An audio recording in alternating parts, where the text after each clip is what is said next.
Let's get more on today's housing data. For that, let's bring in Peter Boockvar, equity strategist at Miller Tabak, joining us with more on that. Peter, so Kathleen breaking down all of the economic news, and that housing data certainly a bit eye-popping today. What was your take on the numbers here?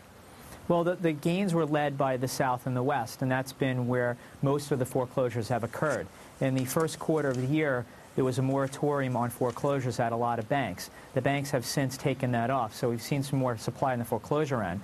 But foreclosures bring the right price brings the buyers, and that's what we're seeing. The question is, are the buyers people that are going to live in these homes, or are there also people that are investors that plan on renting and then flipping them again? But either way, the foreclosure process works, it lowers prices, it brings out buyers. My concern, though, is the higher end of the market, the prime and jumbo area, that is really beginning, well, I shouldn't say beginning, but is now rolling over, which will suppress aggregate prices, and I think that the lower end's closer to the bottom than the upper end is. All right, so then net, you would be calling a bottom overall here.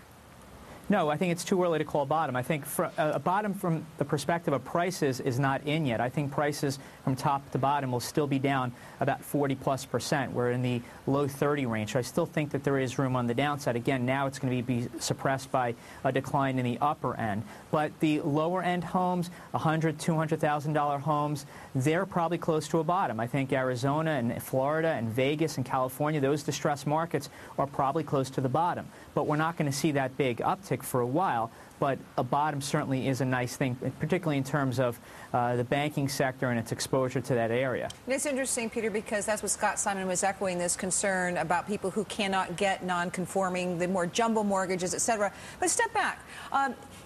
What does this mean for the economy? What does it mean for the stock market? Because if a bottom is forming, if first-time home buyers are going to be buying homes, it provides stability, but does it, I guess maybe you're suggesting, won't provide the kind of oomph or the kind of boost you'd like to see to justify a further rally in stocks? Well, the two things still that are keeping me from being 100% confident that we have a bottom, and there are two things. Number one, the labor market still remains very difficult. People are losing their jobs. They're not going to go out and buy a home if that's the case. Secondly, the home ownership rate is still above the long-term average. We will see the home ownership rate by the time we bottom out below the long-term average as we try to normalize and mean revert.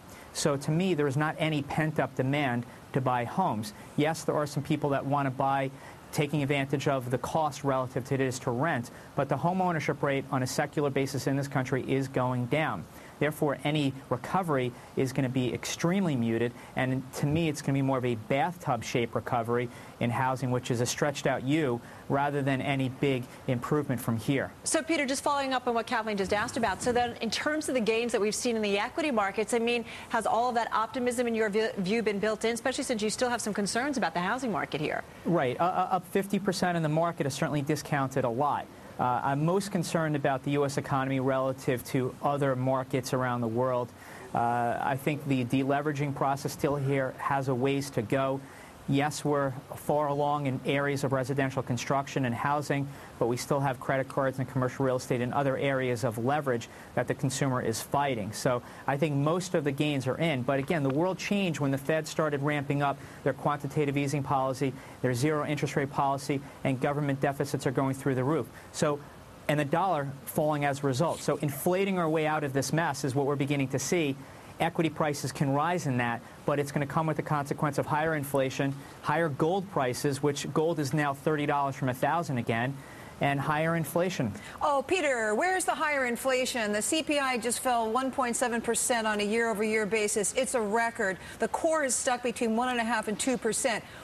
Where's the inflation? It's all backward-looking. Gold is $30 from an all-time record high. I got you. I heard that. I think it's a very powerful point. But it seems to me everybody who says we're going to have this big inflation problem is saying the Federal Reserve is either going to be unwilling or unable to reverse its balance sheet purchases and start raising interest rates. I'll bet you Ben Bernanke, if he were here, would say, Peter, you're wrong. We're going to do it. You don't believe him. Oh, they'll do it, but they'll do it at the wrong time. Just as I think they helped get us into this mess, I have no confidence that they're going to help get us out of this mess. Why?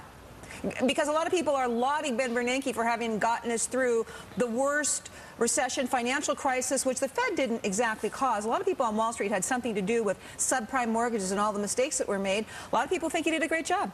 Well, it was low interest rates that gave the tools for Wall Street to make these errors, because when you artificially suppress interest rates, people do stupid things in order to get yield. They take on leverage and they take on more risk. If artificial interest rates weren't here, then we wouldn't have had that. So now what we have to cure that is artificially low interest rates. So the hole that the Fed has dug for themselves and how deep they've gone is going to be extremely painful when they have to unwind it. Interest rates are zero.